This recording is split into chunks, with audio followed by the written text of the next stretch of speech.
आप सभी पंचगणों से हमारी विनती है कि हमको इंसाफ दिलवाइए। ये वृंदावन सालों पहले हमसे कर्जा लिया और आज तक रकम नहीं लौटाया। जरा पूछिए इससे कब देगा हमारे पैसे।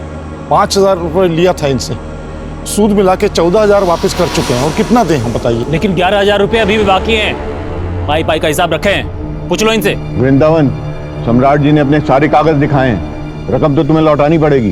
देखिए, अगर देना है तो आपको मालूम है कि खेती बाड़ी का क्या हालत चल रहा है। थोड़ा बखत दीजिए तो कोशिश नहीं नहीं नहीं, पंच परमेश्वर, आप लोग इसकी बातों में मत आइए, फैसला सुनाइए अपना।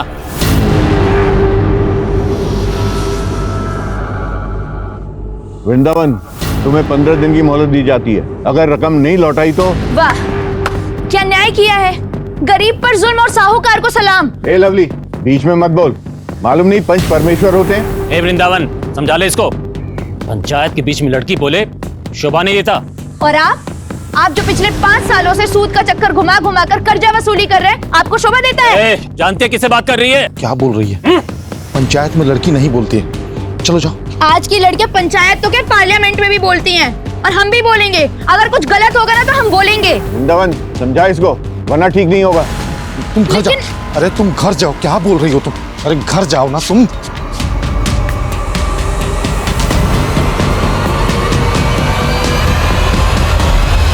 लवली, खाने पर गुस्सा मत निकाल। वैसे भी गलती तेरी थी।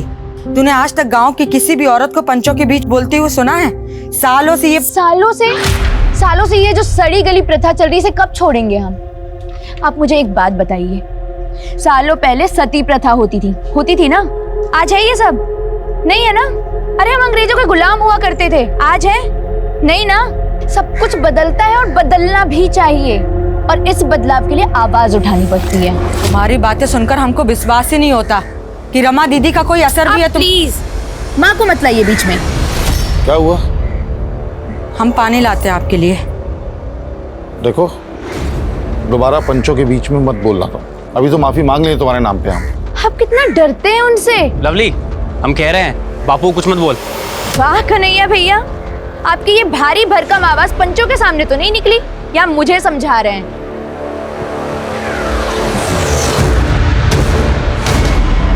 Insulating supporting medium, construction of Van de Graaff generator. तो चलिए, वैन डी ग्राफ जनरेटर का नाम वैन डी क्यों रखा गया, कौन बताएगा? गौतम, तुम बताओ। Sir, Robert J Van de Graaff नाम के वैज्ञानिक ने इसे इन्वेंट किया था, इसीलिए। वेरी गुड, शाबाश। तो अब ये बताओ, वैन डी ग्राफ जनरेटर का इस्तेमाल कहाँ होता है? हम बताएं सर? चलो कोई बात नहीं, हम बताते हैं। वैन डी ग्राफ जनरेटर का इस्तेमाल हाई वोल्टेज जनरेट करने के लिए किया जाता है। याद रहेगा ना आप सबको? Yes sir. हाँ, गुड। लवली, तुमको सब आता है ना? बहुत होशियार हो ना तुम। अच्छा तो चलो ये बताओ, साइक्लोप शील्ड जनरेटर किसने इन्वेंट किया? बोलो। सर, जाने माने वैज्ञानिक अज्ञे ने किया था।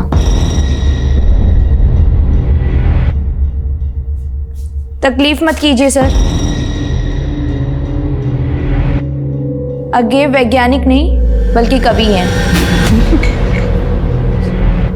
आपको फिजिक्स आती है, लेकिन फिजिक्स पढ़ाना नहीं आता। चुप करो। और इस सेमेस्टर के सारे चैप्टर अगली बार 3 बार लिख कर लेके आना अगली क्लास में, नहीं तो कोचिंग क्लास में बैठने नहीं देंगे। जाओ, दफा हो जाओ। जाती हो या फिर से सस्पेंड होना है?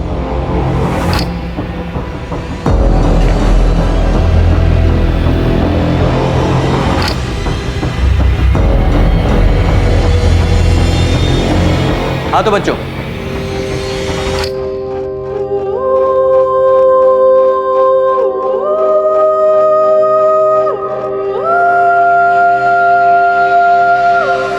लवली, तुमने रमा दीदी से पैसे क्यों मांगे? माँ है वो हमारी, अब मांग लिए तो क्या हो गया? वो कुछ कहती नहीं है तो ठीक है, लेकिन वो भी कोई रईस नहीं है कि तुम उनसे जब चाहे खर्चा करवाती रहो। आपकी प्रॉब्लम क्या है? आपको तो पैसे देने नहीं है ना? और अगर मेरे माँ बाप दे रहे हैं तो आपको क्या परेशानी हो रही है? देखो बेटा, इंसान को उतना ही पैर फैलाना चाहिए जितना चादर होता है। अब तुम यहाँ रहती हो, हमारा जिम्मेदारी है, और हमारे पास ज्यादा पैसा नहीं है। फिर से हाथ खड़े कर दिए ना? बेटा लवली, ज्यादा मत बोलो तुम। बोलेंगे हम, ऐसे ऐसे बेबसी की जिंदगी नहीं जी सकते हम। ये मत करो, वो मत करो, सपने मत देखो। अरे तंग आ चुके हैं हम, घुटन होने लगी है हमें। ऐसे जीने से अच्छा ना लगता मर ही जाए। और वैसे भी आप दोनों को ना कोई फर्क नहीं पड़ता हमारे होने ना होने से। एक काम करते हैं, मर ही जाएंगे आज हम। अरे लवली, लवली।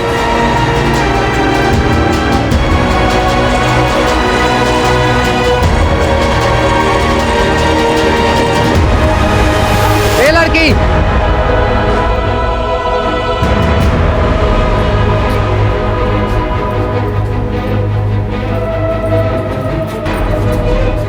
लवली अभी तक नहीं आई।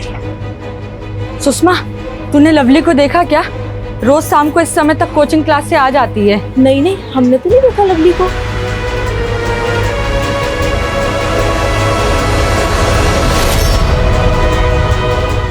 तो क्या हुआ सुंदरी? नंदू बता रहा है डरी हुई है तुम, फौरन भाग के आ गए हम। लवली अभी तक घर नहीं आई है। सुनो, एक काम कर, तुम इधर देखो, हम उधर देखो। हाँ ठीक है, जाओ।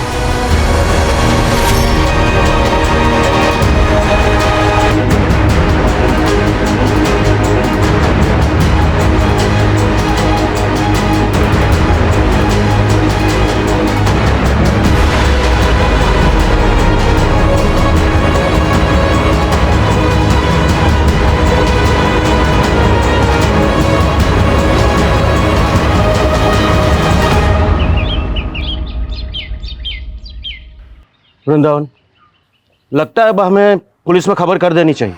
पुलिस नहीं।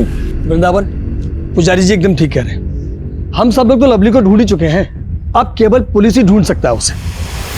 भैया, पुलिस तक बात पहुंचेगा तो बहुत बदनामी हो जाएगा हमारा। लोग पता नहीं क्या क्या बात बनाएंगे। बस लोगों को पड़ा है, और हमारी बिटिया का क्या? हम जाते हैं पुलिस के पास। अरे लेकिन तुमको जाने का जरूरत नहीं है, हम जाएंगे थाने। हाँ भैया, अरे क्या हुआ?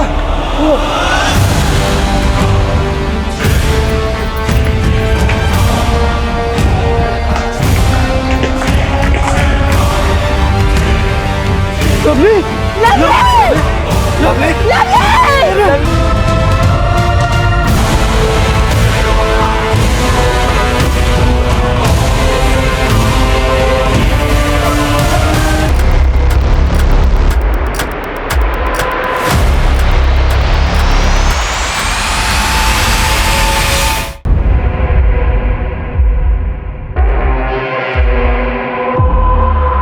इस लड़की की साइकिल नीचे खड़ी है, उस पर बैग भी है। देखकर तो ऐसा ही लग रहा है कि वो खुदकुशी के मकसद से ऊपर आई हो। उसने साइकिल नीचे खड़ी की, छत पे आई और फिर यहाँ से कूद गए। कुमार सर, बॉडी को पोस्टमार्टम के लिए भेज दो।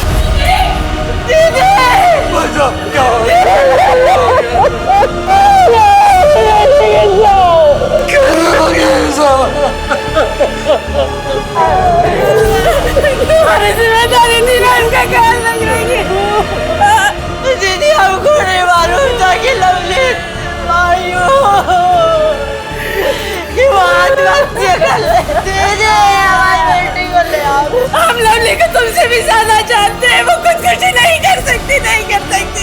दीदी, पुलिस तो कह रही है। कुछ भी कहे, हम नहीं मान सकते। हमारी लवली खुदकुशी नहीं कर सकती। जरूर लवली के साथ कुछ हुआ होगा। हमारी बेटी, जब तक इसका पता नहीं चलता हम चैन से नहीं बैठेंगे। हमारी बेटी को ले आओ दीदी, हमारी बेटी को ले आओ।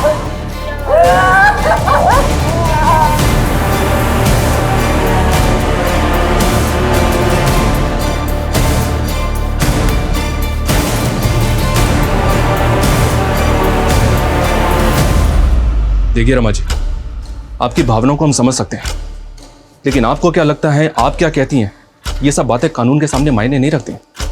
कानून के लिए मायने रखते हैं सबूत। सबूत क्या कहते हैं, पोस्टमार्टम रिपोर्ट क्या कहती है। और पोस्टमार्टम रिपोर्ट के मुताबिक लवली ने सुसाइड किया था। अब आप लोग लवली की डेड बॉडी ले जाइए और उसका अंतिम संस्कार कीजिए। नहीं, जब तक दोबारा जांच नहीं होगी हमारे लवली के शरीर का अंतिम संस्कार नहीं होगा। रमा बिल्कुल ठीक बोल रही है। लवली का शरीर तभी राख होगा जब उसके साथ इंसाफ होगा। मौत पर इंसान का कोई बस नहीं चलता, लेकिन जिंदगी के फैसले इंसान खुद लेता है। लेकिन शायद ये भी एक भ्रम है। मेरी किस्मत का फैसला हमेशा दूसरों ने लिया, हमेशा। घटनास्थल पे मिले सबूत, पोस्टमार्टम की रिपोर्ट सब यही दर्शा रहे थे कि लवली ने आत्महत्या की थी। लेकिन रमा इस बात को मानने को तैयार नहीं थी। वो चाहती थी कि इस केस की दोबारा जांच हो। अगर ये मान भी लिया जाए कि ये आत्महत्या का नहीं हत्या का केस है, तो भी सोचने वाली बात यह है कि रमा इतने यकीन के साथ कैसे कह रही थी। खैर, परिवार का विक्टिम को अंतिम संस्कार देने से इनकार करने का फैसला कारगर साबित हुआ। देखते ही देखते इस मामले ने तूल पकड़ा और केस अखबार की सुर्खियों तक पहुंच गया।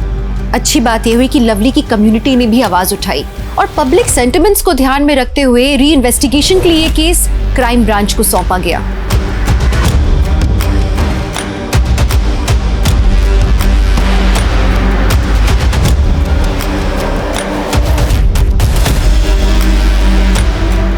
पोस्टमार्टम रिपोर्ट के मुताबिक लवली ऊंचाई से गिरी। लोकल पुलिस की रिपोर्ट में भी यही लिखा है सर। पड़ोसियों से पता चला कि लवली पढ़ने के लिए कोटा जाना चाहती थी, लेकिन घर वालों ने मना कर दिया तो वो काफी अपसेट थी। हमारे लिए महज एक केस हो सकता है, लेकिन किसी ने अपनी बेटी खोई, और अगर उसके साथ कुछ नाइंसाफी हुई है तो उसे इंसाफ दिलाना हमारा फर्ज है। विक्टिम की फैमिली से मिलना पड़ेगा। लवली को और उसके मन को बहुत अच्छी तरह से समझते थे। हमारी लवली खुदकुशी कर ही नहीं सकती। कितने सपने थे उसके, कितना कुछ करना चाहती थी वो। देखिए, आपके जज्बात मैं समझता हूँ, लेकिन हमारे लिए जानना जरूरी है, क्या लवली किसी बात को लेकर परेशान थी? उसने कभी कुछ कहा हो आपसे या आपने कुछ देखा हो? सर, लवली की मौत के एक दिन पहले उसने हमें फोन किया था। तो हम क्या करें मम्मी? हमको कोटा जाकर आईआईटी की तैयारी करनी है। मम्मी, हमारा सपना है कि हम देश के सबसे अच्छे इंजीनियरिंग कॉलेज में पढ़ें, कुछ करें। हमने कहा ना, हम उनसे बात करेंगे, वो मान जाएंगे। मम्मी, लेकिन तब तक फॉर्म भरने की डेट निकल जाएगी। सिर्फ 6,000 रुपए चाहिए। हम भिजवाते पैसे, अभी भिजवाते। Thank you mummy, thank you thank you. उसी दिन लवली ने कोटा के किसी इंस्टीट्यूट का फॉर्म भरा था, कितना खुश थी वो। तो लवली को कोटा भेजने के लिए आप लोग भी राजी थे? हाँ साहब, लवली की खुशी से बढ़कर हमारे लिए कुछ नहीं था साहब। आप ही सोचिए ना सर, अगर लवली किसी बात को लेकर हताश थी तो एक दिन पहले वो कोटा का फॉर्म क्यों भरती? देखिए, आपकी बात मैं समझता हूँ, लेकिन पोस्टमार्टम रिपोर्ट तो यही कहती है कि उसने खुदकुशी की थी। तो आप भी यही मानते हैं कि हमारी लवली ने खुदकुशी की? देखिए, जब तक हमारी तहकीकात पूरी नहीं हो जाती हम कुछ नहीं कह सकते। हम इस केस की तहकीकात फिर से करेंगे, फिर देखते हैं।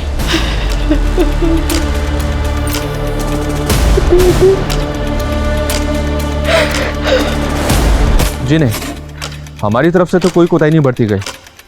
पता नहीं लवली के परिवार वाले इतना हंगामा क्यों मचा रहे हैं। लेकिन मुमकिन है आपकी तहकीकात में कोई कमी रह गई? हाँ, सिर्फ एक कमी रह गई। हमने लवली के परिवार पर उसे सुसाइड के लिए उकसाने का चार्ज नहीं लगाया था। अब सुसाइड करने की कोई तो वजह होगी। उसके नेबर ने हमें बताया था कि लवली के उसके परिवार से अक्सर झगड़े होते थे। परसों शाम लवली के घर बड़ा हंगामा मचा था। लवली को कोटा पढ़ने जाना था। कौन जाने यही वजह रही हो लवली की आत्महत्या करने की। अच्छा यादव, हाँ, विसरा जांच करवाना चाह रहे हैं, आपको कोई एतराज़ तो नहीं ना? जी नहीं, मुझे कोई एतराज़ नहीं है, आप करवाइए।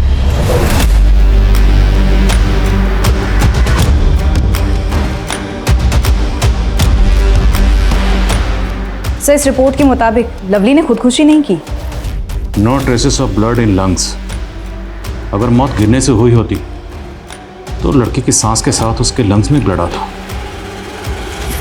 मतलब जमीन से टकराने से पहले ही उसकी मौत हो चुकी थी।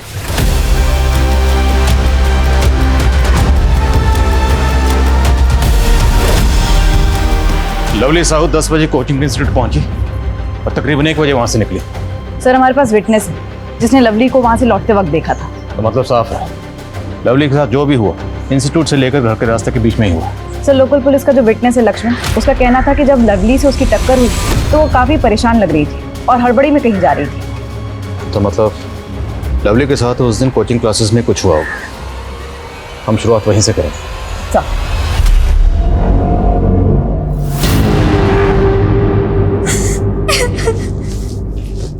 हाय पूनम। तू रो क्यों रही है? देख कितना गंदा गंदा लिखा है हमारे बारे में। हमारा नंबर भी दिया है। कब से बंदे बंदे मैसेज आ रहे हैं फोन पर। अगर घर वालों को पता चला तो पता नहीं क्या होगा। सोचते हैं कि नंबर ही बदल दे। नहीं पूनम, ऐसा करने की कोई जरूरत नहीं पड़ेगी, तू टेंशन मत ले। अरे ये तो बॉय वॉशरूम की दीवार है। क्या? हाँ, हमारे यहाँ ऐसी टाइल्स है। तू चल चल, तू मेरे साथ चल। अरे लेकिन लवली, गुस्से में कुछ मत करना। तू चुप रहे गौतम।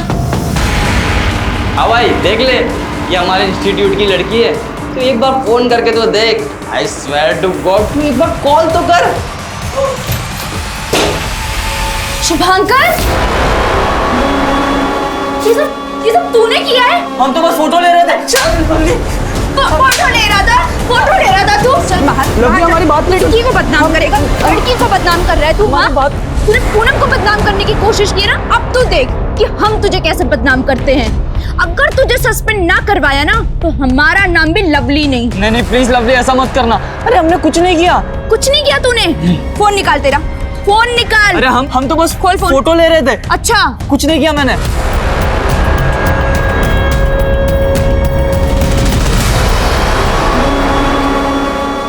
हाय लवली, बड़ा ही प्यारा नाम है ना। दीपक हमारे रास्ते से। अरे सुनो तो सही, गुस्सा क्यों हो रही है? कसम से गुस्से में ना तुम और भी लवली लगती हो। भाई अभी जी इसलिए नाराज हैं क्योंकि पूनम पे तो हमने पूरी दीवार लिख दी, इनके लिए हमने कुछ लिखा नहीं, इसीलिए बस। हटो यहाँ से तुम लोग। दीवार क्या, पूरा कमरा लिखना पड़ेगा इस लवली के लिए।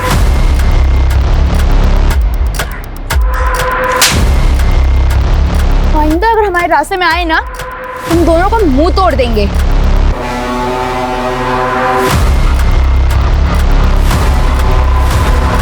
सर, बॉयज टॉयलेट वाले इंसिडेंट के बाद लवली ने शुभांकर को सस्पेंड करवा दिया था, लेकिन जब दीपक और सुनील के साथ झगड़े की खबर मैनेजमेंट वालों को पता चली तो लवली को भी 1 हफ्ते के लिए सस्पेंड कर दिया। और 1 हफ्ते बाद वो लौट के आई तो उसका पूरा प्लान ही बदला हुआ था। प्लान बदला हुआ था? जी सर, लवली IIT की तैयारी के लिए कोटा जाना चाहती थी और हमने उसको आखिरी बार तब देखा था जब वो और गौतम मिलके कोटा का फॉर्म भर रहे थे। गौतम कहाँ मिलेगा? वो तो उसी दिन कानपुर चला गया था, अब तक नहीं लौटा। अच्छा, आप और लवली इंस्टीट्यूट के बाद घर एक साथ जाते थे ना? जी सर, पर आधे रास्ते तक के साथ जाते थे। लवली का घर अलग पड़ता है और हमारा अलग, तो एक मोड़ के बाद हम अलग हो जाया करते थे। हाँ, इस लड़की को देखा है साइकिल से जाते हुए। 2 लड़कों के साथ झगड़ा भी हुआ था इसका। लवली कहाँ जा रही हो? हम छोड़ दें क्या? रास्ता छोड़ हमारा, तुम हटो हमारे रास्ते से। तुम छोड़ देते हैं ना, छोड़ देते हैं ना। क्यों पकड़ रहे हो? दीपक, चल। क्या हुआ बेटा? कुछ नहीं हुआ है। कौन थे वो दोनों लड़के? जानते उनको? सर, हम जानते तो नहीं है, लेकिन हाँ, लाल रंग की बाइक से आए थे। पूनम, वो जो 2 लड़के दीपक और सुनील उस दिन लवली को परेशान कर रहे थे, क्या उनके पास कोई बाइक है? हाँ सर, दीपक के पास बाइक है, वो भी लाल कलर की। रहते हैं कहाँ दोनों? एड्रेस मालूम? नहीं सर, घर नहीं पता, पर इतना पता है कि हमारे इंस्टीट्यूट में पढ़ते हैं।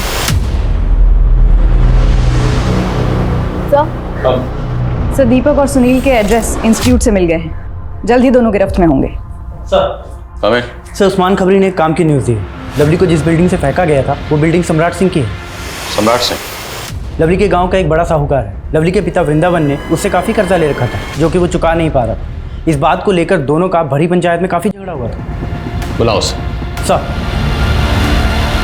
देखिए, आप हम पे बेकार में शक कर रहे हैं। हमारा इस केस से कोई लेना नहीं है। जिस दिन लवली की मौत हुई हम तो गांव में थे भी नहीं।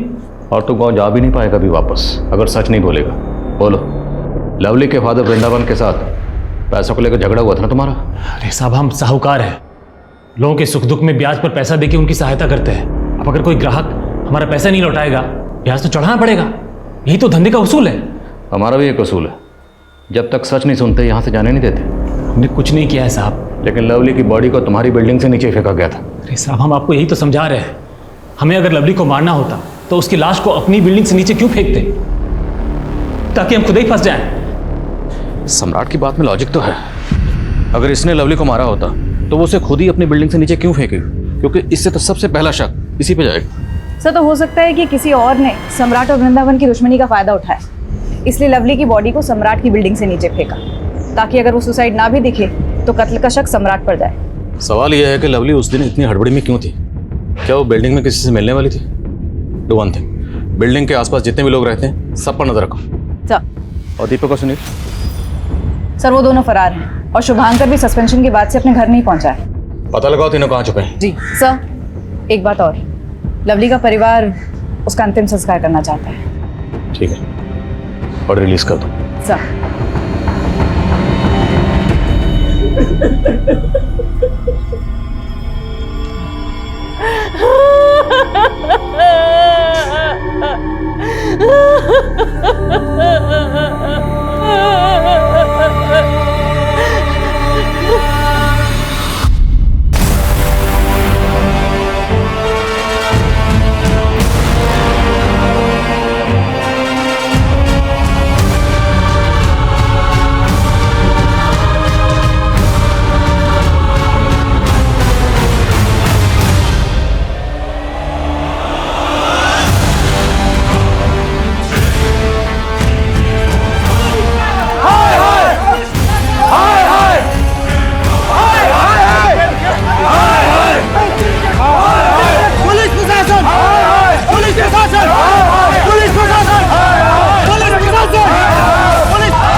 एक मिनट, शांत हो जाइए, शांत हो जाइए। बात क्या है? अब ये ढोंग बंद कीजिए इंस्पेक्टर साहब। पहले आप लोगों ने कहा कि हमारी बेटी ने आत्महत्या की, और आप लोगों ने हमसे ये बात भी छुपाई कि उसका बलात्कार हुआ था। ये आप क्या कह रहे हैं? हम सही कह रहे हैं, हमने अपने आंखों से देखा इसके शरीर पे जख्म के निशान। देखिए, जरूर आप लोगों से कोई गलतफहमी हुई है। कोई गलतफहमी नहीं हुई है, हमसे गलती हुई जो हमने सोच लिया कि आप इस वक्त जांच करेंगे। आप पे भरोसा कर लिया, हमसे गलती हुई है। देखिए, शांत हो जाइए, शांत हो जाइए। मैं वादा करता हूँ, अगर जरूरत पड़ी तो हम फिर से पोस्टमार्टम करवाएंगे। अरे हमारी बेटी के शरीर के साथ और कितना खिलवाड़ करोगे आप लोग? कितनी बार चिरबाड़ करोगे हमारी बेटी के शरीर के साथ? पुलिस प्रशासन! पुलिस प्रशासन! पुलिस प्रशासन! पुलिस प्रशासन! पुलिस प्रशासन! पुलिस इन्वेस्टिगेशन एक मजाक बनकर रह गया था। पहली इन्वेस्टिगेशन रिपोर्ट में यह आया था कि लवली ने आत्महत्या की थी। विसरा रिपोर्ट ने यह दावा किया कि पहले लवली को मारा गया, फिर बिल्डिंग से फेंका गया, और अब पता लग रहा था कि लवली के प्राइवेट बॉडी पार्ट्स पे जख्मों के निशान थे।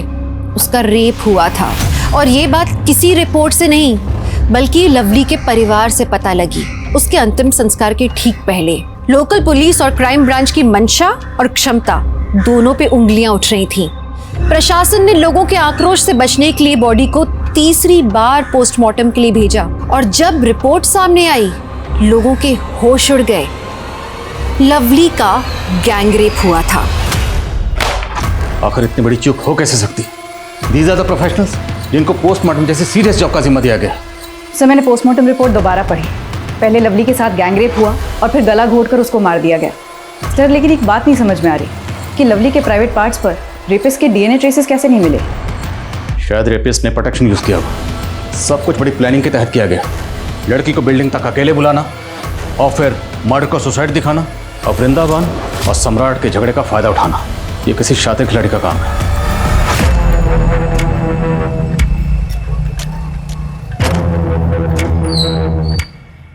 शुभंकर, हेलमेट पहन ले, पुलिस ढूंढ रही है हम लोगों को। जल्दी बैठ।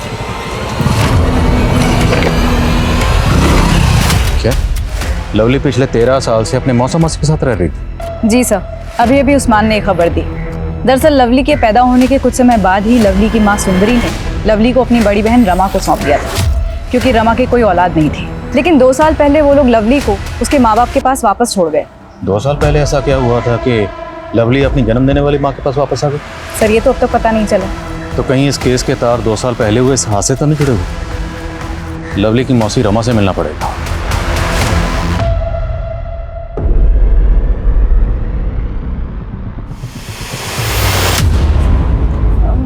मम्मी, 1 गिलास दूध मिलेगा? क्या बात है, आज खुद से दूध मांगा? लाती हूँ।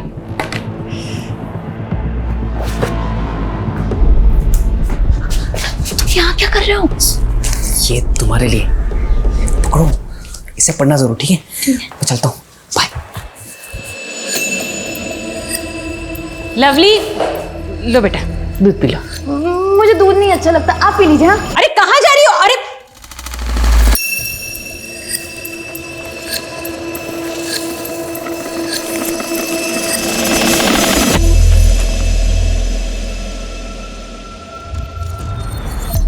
हम शादी कब करेंगे? जब तू ना 18 साल की हो जाएगी, यानी 4 साल बाद। 4 साल? नहीं, मैं इतना वेट नहीं कर सकती। अरे लवली, तुम्हें पता है हमारा दिल क्या करता है कि हम तुम्हें अभी के अभी घर से यूं भगा के लेके जाएं। सच्ची? भगा के ले जाएगा, भगा के ले जाएगा, निकले नहीं है। शादी करना चाह रहा है, निकलो मत तुम्हारा, भाग यहाँ से। भी कम नहीं है। चल चल, आज तुझे बताता हूँ। लवली, हम जानते हैं हमारे माँ बाप हमारे प्यार को नहीं समझेंगे, वो नहीं होने देंगे हमारी शादी। हमारे माँ बाप ने तो हमें कमरे में बंद करके रखा है, हम तो भाग भी नहीं सकते। हम क्या करें विवेक? हम अगर साथ में जी नहीं सकते तो साथ में मर तो सकते, मरने के बाद हम लोग अगले जन्म में मिलेंगे। तुम सही कह रहे हो विवेक, मरने के बाद हमें कोई अलग नहीं कर पाएगा। तो ठीक है, इस संडे को 12 बजे एक साथ एक टाइम पे हम लोग सुसाइड करेंगे। हाँ वादा, संडे को ठीक 12 बजे।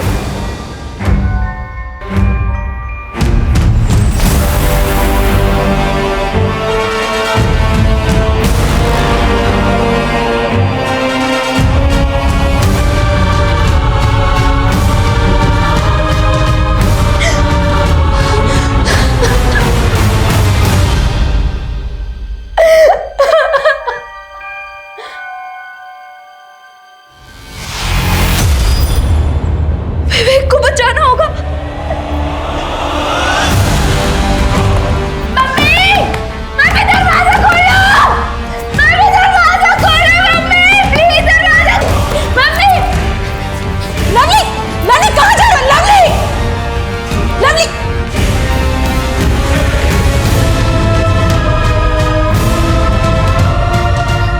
लवली।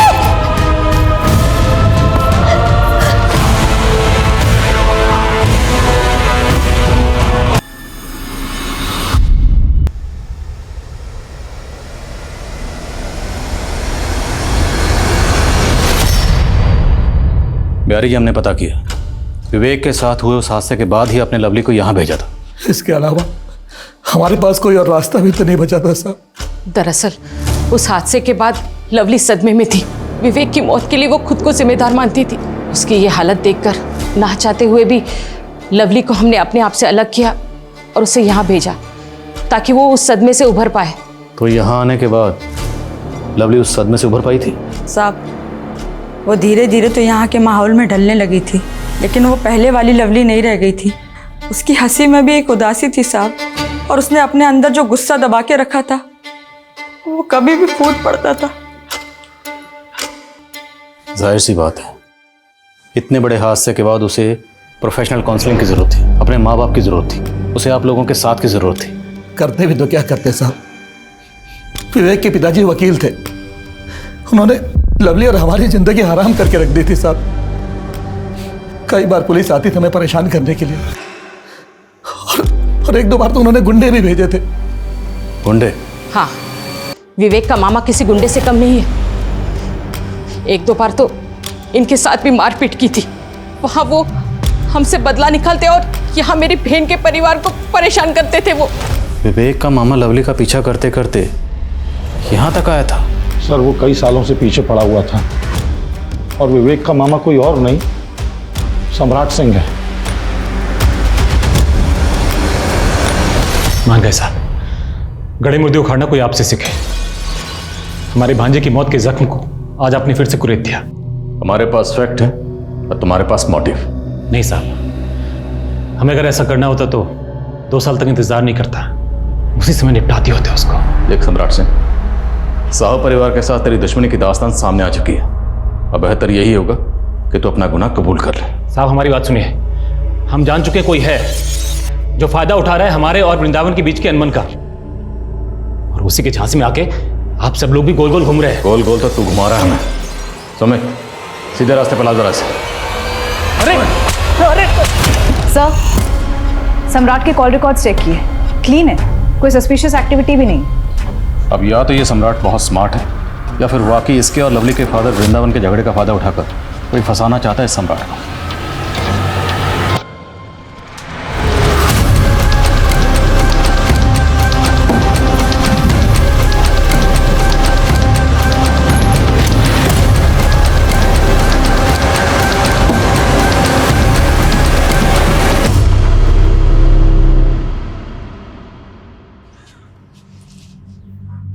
सुंदरी, लो कुछ खा लो।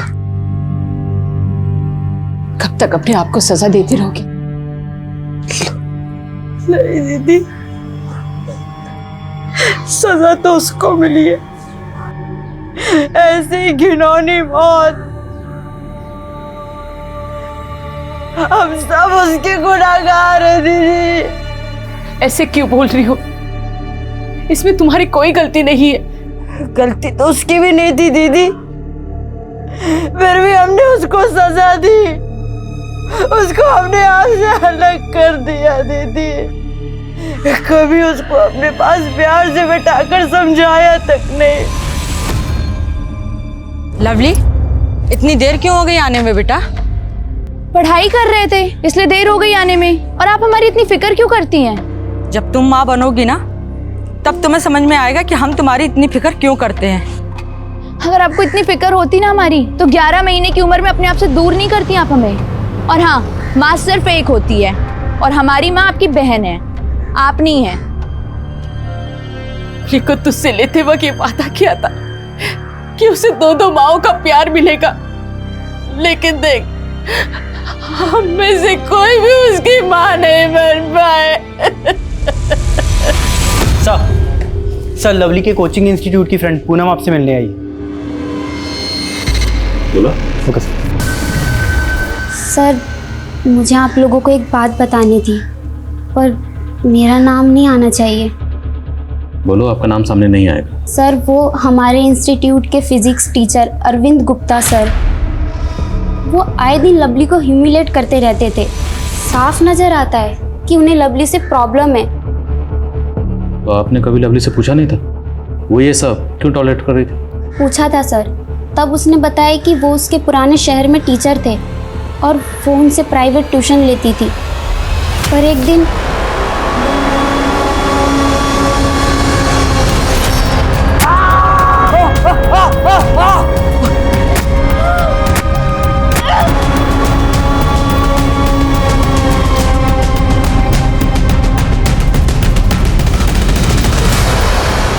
देखिए सर, मैं मानता हूँ मुझसे गलती हुई थी, लेकिन उसकी सज़ा मैं आज भी भुगत रहा हूँ। ये देखिए, पिछले 2 साल से अपने इस टूटे पैर के सहारे चल रहा हूँ सर। उसके बाद भी तू लवली को हैरेस करता रहा? नहीं सर, ऐसी बात नहीं है। हाँ, कभी कभी उसे देखकर पुरानी बात याद आ जाती तो अपने इस टूटे पैर का गुस्सा निकालने के लिए उसे छोटी मोटी सज़ा देता था। रेप और मर्डर छोटी मोटी सज़ा है? मैंने लवली का रेप नहीं किया और ना ही उसका मर्डर किया। मैंने कुछ नहीं किया सर। तुमने क्या किया क्या नहीं किया ये तो हम पता लगा लेंगे।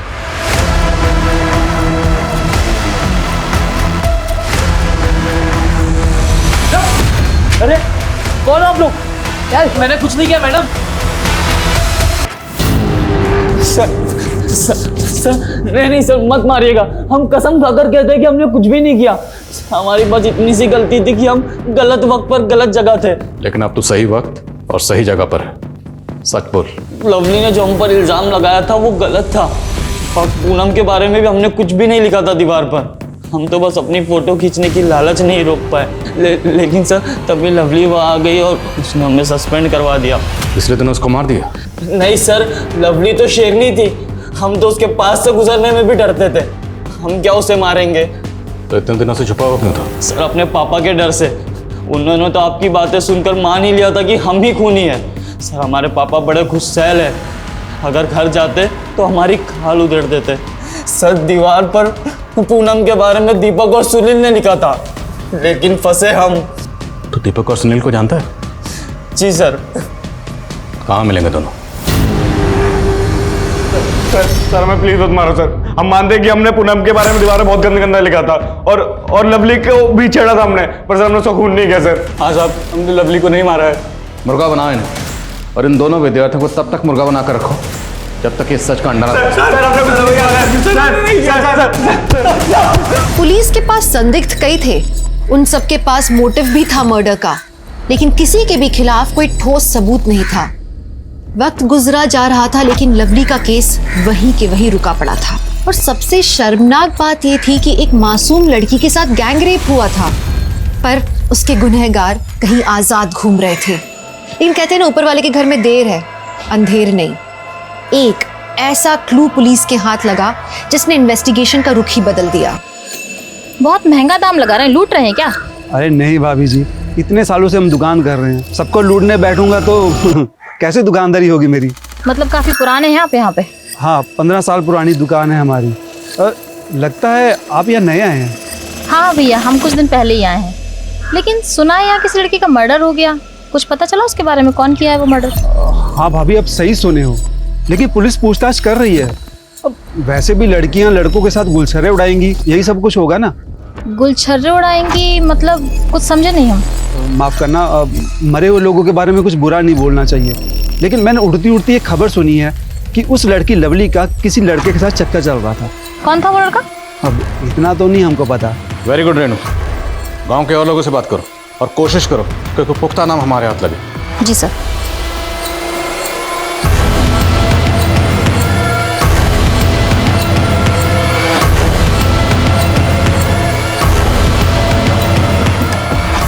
सर, लवली के कॉल रिकॉर्ड चेक किए, एक नाम मिला है, लेकिन दोनों के बीच ज्यादा बातचीत नहीं होती, इसलिए अफेयर जैसा कुछ नहीं लग रहा।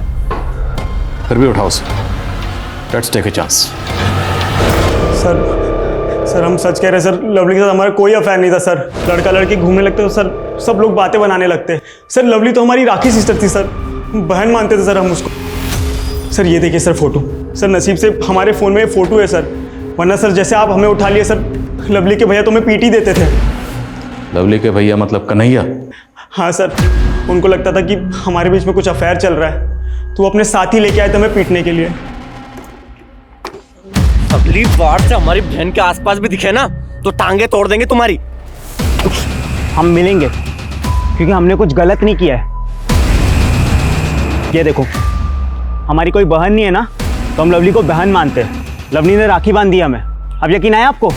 पूजा, एक पॉइंट मेरे जहन में बार बार चल रहा है, लेकिन उसे सपोर्ट करने के लिए हमारे पास कोई एविडेंस नहीं है। कौन सा पॉइंट सर?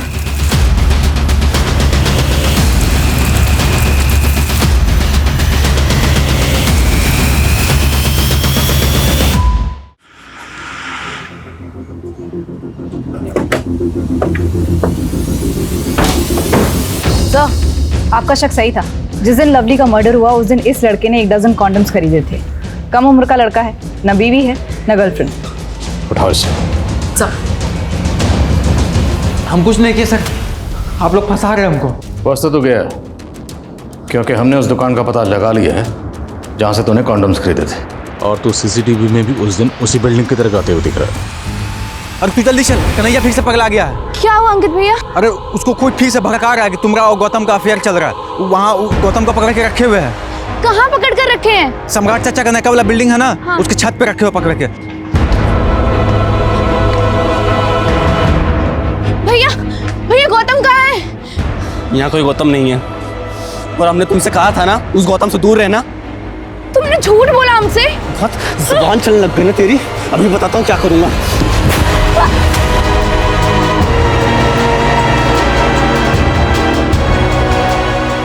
और फिर हमने अपने हाथों से उसका गला घोट दिया और आत्महत्या दिखाने के लिए उसे बिल्डिंग की छत से नीचे फेंक दिया। और किस सगी बहन के साथ?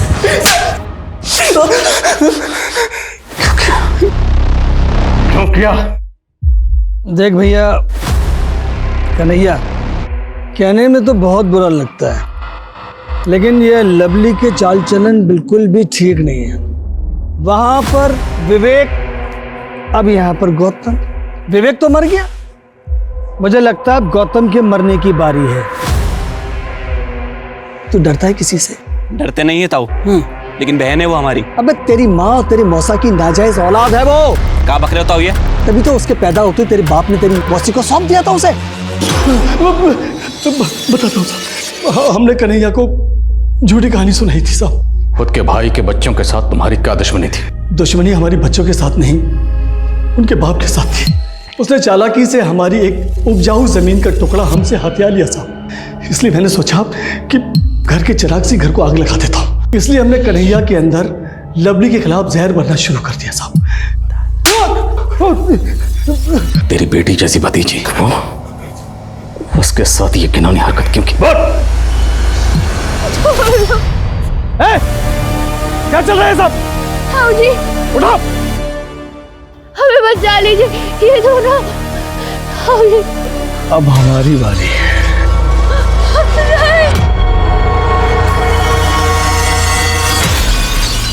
जो चला गया वो तो लौट कर नहीं आएगा, फिर इंसाफ का क्या मतलब? इंसाफ भी एक भ्रम है, लेकिन ये भ्रम बना रहना चाहिए, क्योंकि इंसाफ उन्हें सुकून देता है जो पीछे रह गए। लवली के साथ जो हुआ उसने न सिर्फ इंसानियत पर बल्कि उस रिश्ते पर भी धब्बा लगा दिया जिसे हम पवित्र मानते हैं। कन्हैया ने भाई बहन के रिश्ते को दागदार कर दिया। नफरत स्लो पॉइजन की तरह होता है। जब एक इंसान अपनी आंखों में गुस्सा और दिल में गुबार लेके चलता है तो नतीजा सिवाय तबाही के कुछ नहीं होता। सुदामा को अपने भाई वृंदावन से नाराजगी थी जो नफरत में बदल गई। फिर उसने शतरंज की बिसात बिछाई और वृंदावन के बेटे को ही मोहरा बना दिया। लेकिन इसमें लवली का क्या दोष था? उसे किस गुनाह की सजा मिली? सदियों से यही होता आया है। लड़ाई किसी की भी हो, नफरत किसी की भी हो, औरत ही हमेशा पिसती आई है। किसी से बदला लेना हो, उसे सबक सिखाना हो तो अक्सर वार उस शख्स पर नहीं, उसकी बीवी, बेटी, बहन या गर्लफ्रेंड पे किया जाता है। कहते हैं ना कि किसी को अगर चोट पहुंचानी है तो सबसे पहले उसकी सबसे कीमती चीज को ठेस पहुंचाओ। तो ऐसे औरत को चीज समझकर, वजूदहीन समझकर उसे कुचल दिया जाता है। एक मर्द की दूसरे मर्द से लड़ाई, लेकिन सबसे पहले औरत ने गाली खाई, औरत ने जान गंवाई। इस तरह से औरत को वजूदहीन, व्यक्तित्वहीन समझना यही सबसे बड़ी और सबसे गंदी सोच है। तो बात बार बार वहीं आकर रुक जाती है। हर बार मैं यही बात कहती हूँ कि जब तक हम अपनी सोच को नहीं बदलेंगे तब तक औरतों के खिलाफ हो रहे क्राइम्स नहीं रुकेंगे। तो चलिए, मैं दिव्यांका त्रिपाठी दहिया इसी नोट पे आपसे लेती हूँ विदा। फिर मिलूंगी एक और सच्ची, हैरत अंगेज करने वाली कहानी के साथ। देखते रहिए क्राइम पेट्रोल, सतर्क, विमेन अगेंस्ट क्राइम। एक औरत पर वार, अब हर औरत का भार। जय हिंद।